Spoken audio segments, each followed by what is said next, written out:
As evidence of voting fraud mounts, insiders in the intelligence community warn the problem could be much worse than previously thought. What America's Pearson Sharp reports.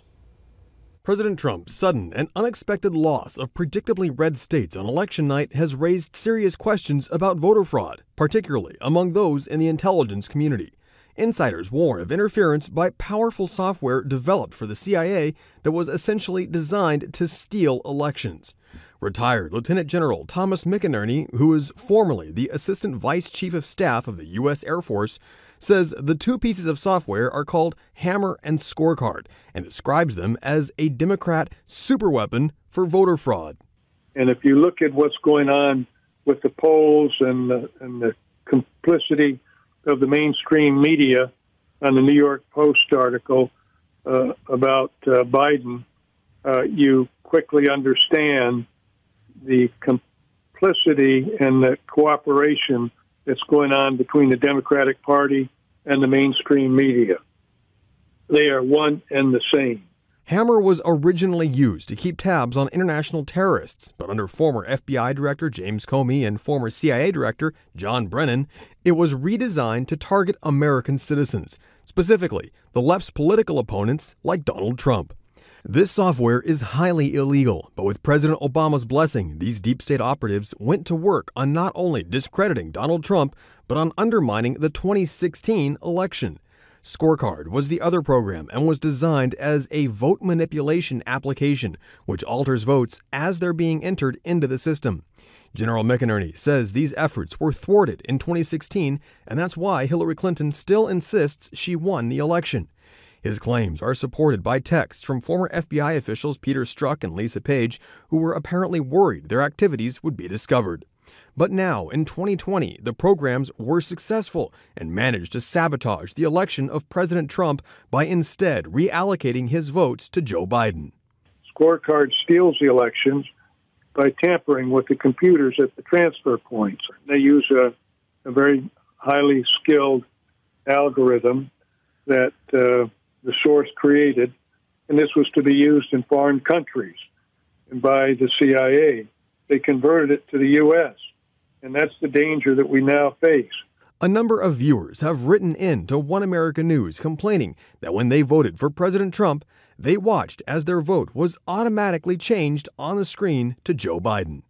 McInerney claims only a small number of votes are being altered, under 3%, to avoid setting off any alarms, although that's still more than enough to throw the election in key battleground races. We are honored now to be joined by Mayor Rudy Giuliani. You have seen him out there fighting for the president, representing the Trump campaign. He joins us now. Mr. Mayor, honored to have you on, sir. Very nice to be on with you. So, Mr. Mayor, one of the things that a lot of our viewers have asked about is particularly this Dominion voting software. This was the software that was used in Michigan. And in Antrim County, they had Joe Biden up by thousands of votes. They claimed there was a software glitch. It was discovered, it was fixed, and then it turned out that President Trump was actually up by thousands of votes. We know that you and your team have been investigating this. At the present time, do you have any whistleblowers inside Dominion who you're speaking with? Well, I wouldn't call them whistleblowers. We have a person who's come forward with an affidavit inside of Dominion that has said that Dominion observed the 100,000 phony ballots that were brought in at 4 o'clock in the morning on November 5th that were all Biden ballots that appeared by every measure to be phony ballots since they were brought in the back door. They were not in the proper containers. They were sticking out of the paper bags and cardboard boxes. And they were told that these were ballots that were needed to catch up to Trump because Trump was too far ahead. When they were counted, they were all counted in favor of Biden. The woman who has given us an affidavit, who worked for Dominion, said that she saw not a single Trump vote. She was there for 4 or 5 hours. And it appeared to her to be horribly corrupt. And when she reported it, nothing was done about it. She was told it wasn't any of their business. So that's not a whistleblower. That's a witness on the record in our lawsuit in Michigan, which is why I feel pretty good about the lawsuit. There's 100,000 vote fraud. Do we have other witnesses for that are somewhat reluctant to come forward right now? Yes. We can probably corroborate that 3 or 4 times. Wow. So I think they're finished on that. I think that's something that actually happened.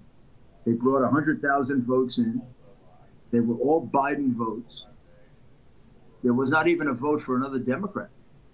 And it was intended because they were panicked because Trump was ahead by much more than they anticipated. The same thing happened in Pennsylvania. They never anticipated Trump being ahead by 800,000 votes. It's inherently impossible to make up 800,000 votes at 64% of the vote. You have to cheat to do it. Now, we're talking about Philadelphia. Philadelphia has cheated in every election for the last 60 years. Philadelphia has more people that have gone to prison for election fraud than any city probably in the country. And it's all Democratic election fraud because it's been controlled by a corrupt Democratic machine for 60 years. So when they fell behind by 800,000 votes, they went into a state of panic. And then they had to shut out all the Republicans. They had to bring in all the phony ballots.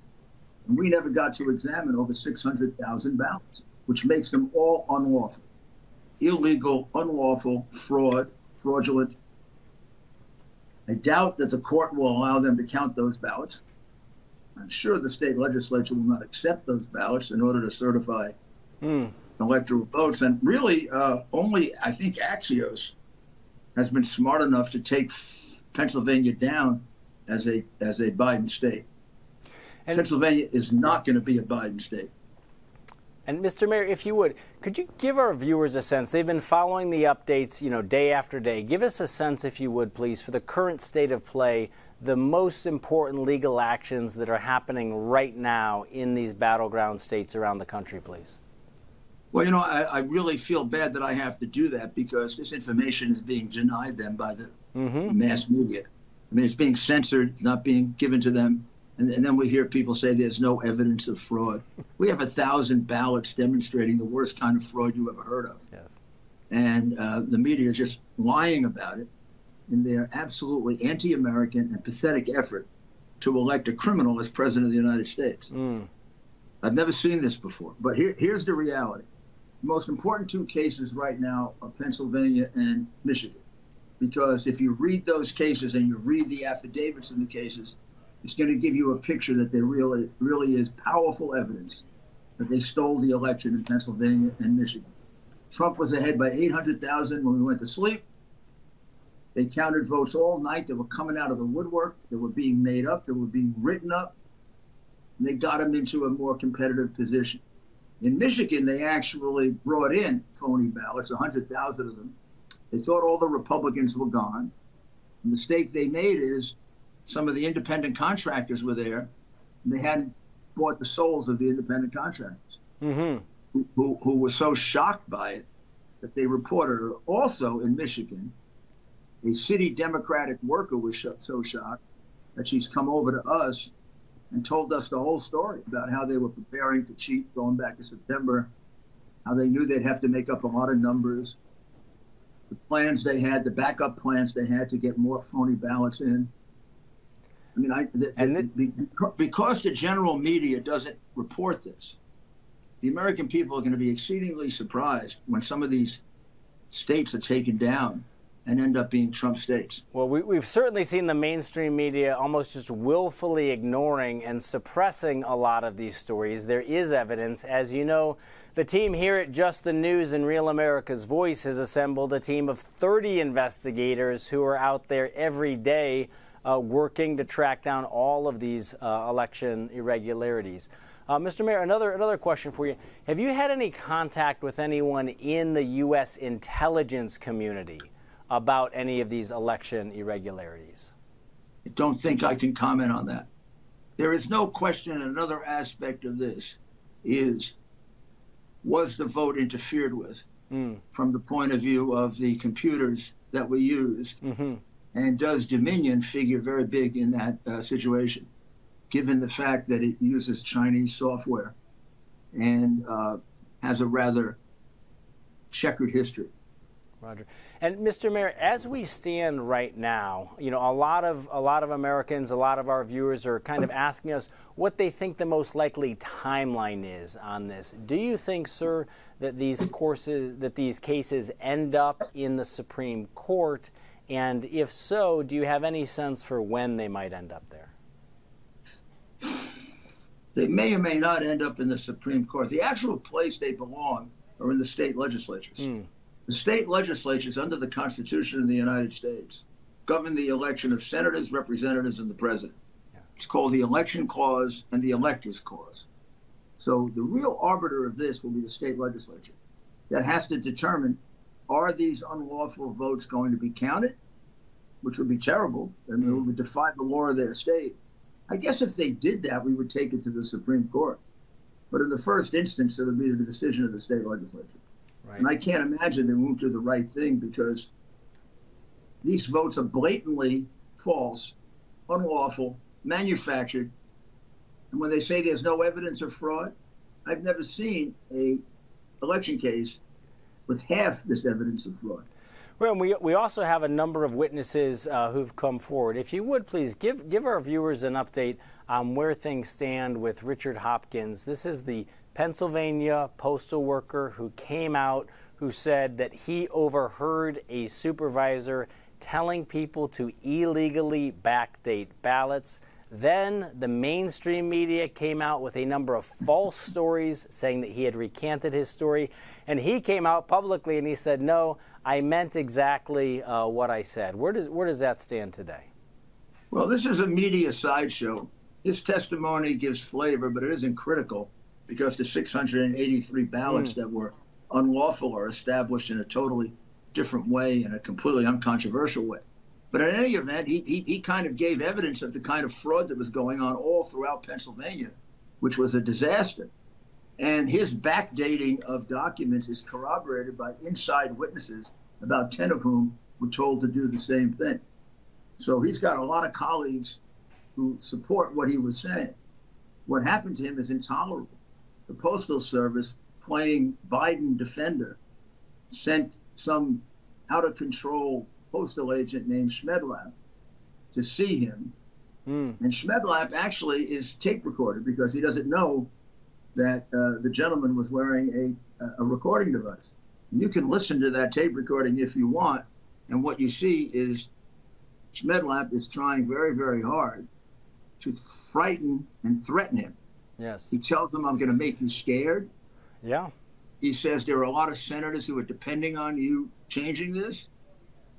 He tells him, I'm going to be very unhappy if you don't.